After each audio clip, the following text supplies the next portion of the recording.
I've had more fun this summer watching NBA Summer League games than any other year that I can remember. So many former ACC stars making an impact, trying to make NBA rosters. As a kid, I would have been shocked if Hulk Hogan ever crossed over to the bad side. You know, say your prayers, take your vitamins, but he did about 20 years ago. So anything is possible, just like Jeff Gordon driving for Dale Earnhardt Jr. And I'm sure nobody's crying over this like I cried when Hogan joined the NWO, but this is happening. Sunday in Indianapolis, Gordon will take over for Dale Earnhardt Jr.'s number 88 vehicle, and he ran ninth in practice today. About 24 hours ago, the Carolina Panthers announced that the team has rescinded the franchise tag on cornerback Josh Norman. No doubt that this year's Carolina Panthers team is looking like it could possibly be the best since 2003. That was the last year a Panther team started the season at 4-0. Good evening, I'm Chris Lee. We have big news in the sports world that has a local tie. It was announced earlier today that former Wake Forest football coach Jim Grobe has been named the interim coach at Baylor University, taking over for the recently fired Art Briles. Breaking news, we're here at the Dean Smith Center where we're looking at the watch party of the national championship game. North Carolina and Villanova, and North Carolina just lost 77-74. Let's take a look at the crowd down here. They've gathered on the floor right here, and they wanted to see the very last few seconds. With about 4.7 seconds left in the game, Marcus Page tied the game up at 74 with a three-pointer. The national championship has just slipped out of their hands right here in Chapel Hill at the Dean Smith Center. They wanted to be here to celebrate. 9,300 fans came here, about half of the capacity that can fit inside this building, and they wanted to see a national championship, and today they're not getting it. Villanova winning this national championships literally just a minute ago, 77-74. You know, many local stars get a chance to have signing day, which is the first Wednesday of February, to put their name on the dotted line and to potentially make some college programs even better. And right here at Page High School, a talented group of seniors had a chance to do that today. DeAndre Overton headlines this group. He's signed with the Clemson Tigers as a wide receiver. The Winston-Salem Dash are in town this weekend, and besides the quick 10 minutes of rain that we had earlier today, it was a beautiful day. So it was a nice day to catch some ball at BB&T Ballpark. Top of the fourth inning. Good news and bad news. Good news, Adam Engel catches the sac fly from Alec Keller. He's out. Bad news, Andrew Stevenson ends up scoring, so it's 1-0 Nationals. Top of the fifth, DK Carey up at bat. He hits this homer for the Nationals. It falls over there in the foothill section, but the Dash make a late run of it, and they come back to win 4-2. It may not have worked out for the North Carolina men's basketball team in a national championship game, but in a different sport, North Carolina can now boast a national championship team. Actually, two of them.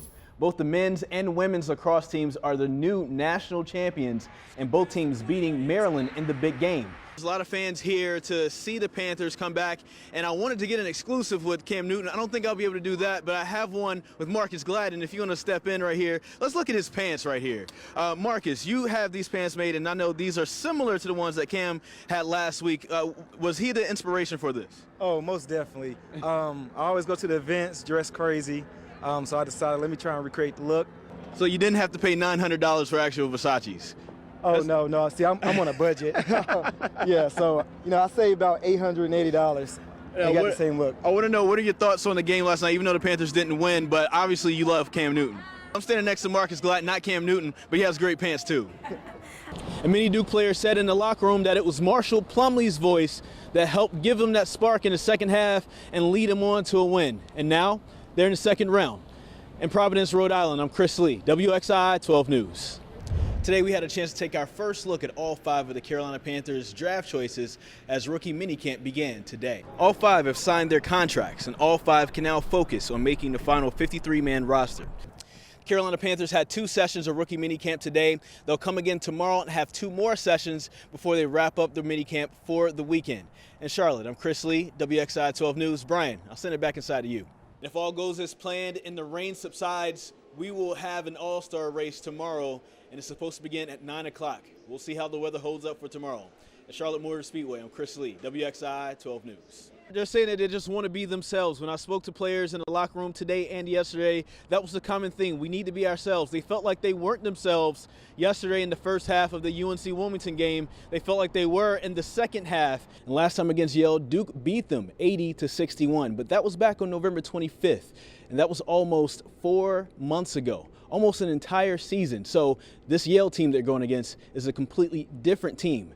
We'll see what happens when they both tip off tomorrow at 2:40 in Providence, Rhode Island at the Dunkin' Donuts Center. I'm Chris Lee, WXII 12 News. They climb. They jump. They balance. Tonight on WXII, 4 local Ninja Warriors will compete on American Ninja Warrior for the opportunity to head to the national competition in Las Vegas. There is a Ninja Warrior community of people that do this Ninja Warrior sport that are the same way. It's just a welcoming, encouraging, incredible community of people that just support each other, and it's just awesome. Grace Jones and Neil Craver are rock climbing friends who train together. Neil built an obstacle course in his backyard that he and Grace used to get ready for the show. I tried my hands at some of the course, and I failed. Again, and again, and again. The biggest thing you can do to get trained for the actual show is to get on as many obstacles as you can. In Trinity, Chad Hone and Kenneth Niamentalo built their own obstacles and are competing on a show for their 2nd year. Once again, I tried their obstacles and didn't do too well. I slipped, I got off balance, one step, and my grip strength was horrible. My efforts are nothing to cheer for, but tonight you can cheer for our 4 Ninja Warriors as they try to make it to the Nationals. 3 brothers on one basketball team. The Langley brothers. Cameron, the oldest, a junior. Kobe and Keyshawn, twins, and they're freshmen. And they're a big part of the success of Southwest Guilford's boys varsity basketball team. Well, to have 3 guys that understand how to play basketball, it's one thing to have athletes, it's something else to have basketball players. And those kids stay in the gym probably more than anybody else. And these brothers can play. Altogether, these brothers average 41 points per game for the Cowboys. Cameron is even 2nd in the state in assists this season. I try to be the leader on and off the court and lead by example and take action. We got great chemistry. We know where each other are going to be on the court, and we just like to share the ball.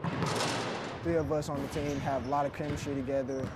We know where each other's are, so we just play really good together. Their coach, Guy Shavers, is more than thrilled to be coaching the Langleys on his undefeated Cowboy squad. Just statistically, when you look at them, they're all 3 very efficient. It's affected our team. We're shooting over 50% as a team. Shavers and the Langley family have known each other for years. He's also coached their older brother, KJ, who now plays at Livingstone College. He and their dad also share other local connections. Their dad, Kiefer, and I played at UNCG together. Keyshawn and Kobe both play for Chris Paul's AAU team and have already won 3 national championships. Chris has been phenomenal. Chris not only puts his money to it, but Chris steps up to the plate. With so much talent in one household, things can get pretty competitive. So who's the better player? Right now, I think I'm a better leader. I think I'm just way better than him. I would say Cam, just because he's a little bigger than us, but other than that, it was me. It's you. Yes, sir. Kobe said it was him. Oh, no. Oh, definitely not. Definitely not. Cameron, Kobe, and Keyshawn Langley, our Flow Athletes of the Week.